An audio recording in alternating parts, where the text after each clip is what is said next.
having a friend group, a really good friend group who is there to support me all the time. Having transitions. Yeah. The first year experience program. For sure. Yeah. Are you a first year? Yes. Wow, this is so exciting. Okay, so you've been able to basically like find a community in your time here. Mm-hmm. Cool. I would say being recommended to be a department intern for poli-sci, because like basically that's not something you necessarily like reach out to apply for. Much of it is like recommendation from professors, so they all sit down in a room and talk over different students in the department who are majors, and you know, apparently like several professors, my name came up for them, so it was like my name is being spoken in spaces where I'm not even there, so that felt very affirming, and I ended up taking the job. So, For sure. yeah. Wow, congrats on that. Thank you so much. This year I served as one of the student representatives on the Committee on Inclusion and Excellence, and I got to advocate for other FirstGen low-income students and provide insight on what it's like to be a FirstGen student. Yay, exciting stuff! I would personally change the way materials are presented in class, such as like trigger warnings and like just a quick summary of things that may be offensive to some people that are often played in classes that don't have that. I'm just gonna specify because like say for example, if I'm in a class where I may be one of the only black people and they're playing a video where there's very offensive slurs, I would rather hear this might be offensive for some people, so I have the option of leaving or the option of staying and making sure that it's being heard but not internalized. For sure. I would say class related. One thing about this, you know, when you're sitting in class, you're like one POC out of like 20 on campus, and it's very awkward. And then when they start touching like sensitive topics about like race and everything, it's silence. Like, you can hear the pitch drop, and you're just sitting there. All right, which one of y'all gonna slip up? I don't know. It's very like. Even I'm sitting there like uncomfortable. Like, why am I comfortable? Why should I be uncomfortable? Like, I don't know. I feel as though we need to be more inclusive when it comes to classrooms, because like there's no reason there should be like 3 POCs in a 24 people class. Right, for sure. Yeah. I think it's always just more diversity, I feel. Yeah. You just like see more representation for people who look like myself. For sure.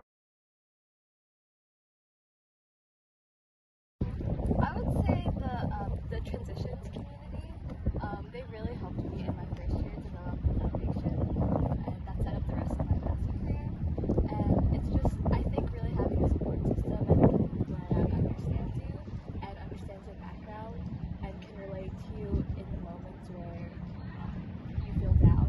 And like a lot of those moments are because of where you come from and like reasons, like familial reasons or like low-income reasons, and I think just having a close-knit community of like friends has really helped me throughout my years and continue to help me 4 years later from the first day to now. So yeah. Seminar was actually in the psych department. It was called Growing Up Poor in America, and there was like a lot of like stats, you know, that really like confirmed all the things that I felt like went on in my life, and it was just kind of like reaffirming, you know, that I should actually be here and solve the obstacles. So like seeing yourself inside of a classroom. Yeah, for sure. Thank you so much.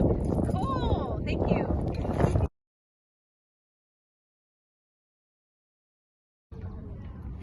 It's been 3 years. That's a long time.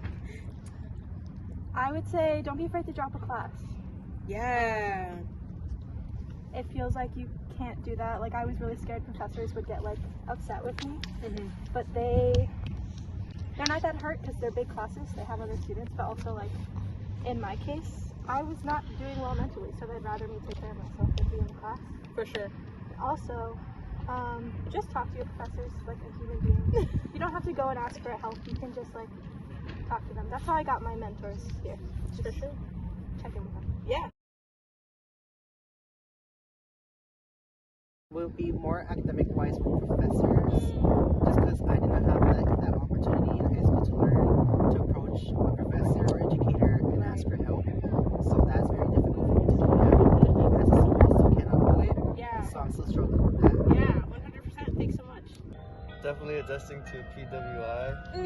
Back home, it's all mainly Mexican, Latina, Hispanic people, immigrant as well, low income. Right. So transitioning to here to PWI, elite, everyone's rich.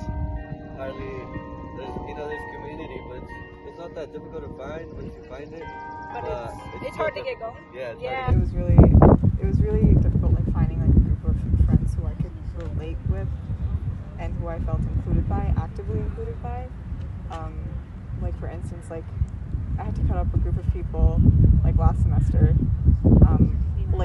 One thing led to another, but like one of the things was like they never made hangouts accessible to me as a low-income student. They always like our socializing, our like time together was always like revolved around like takeout or like going to the Crafted to always get a coffee, and I would always accompany them, but they never asked me if I wanted something, and I never got something because I couldn't afford it, that sort of thing. So it was hard to like, and also it was hard to relate to people who like have to like their biggest problem during spring break was deciding between Mexico and Europe as like a spring break vacation destination.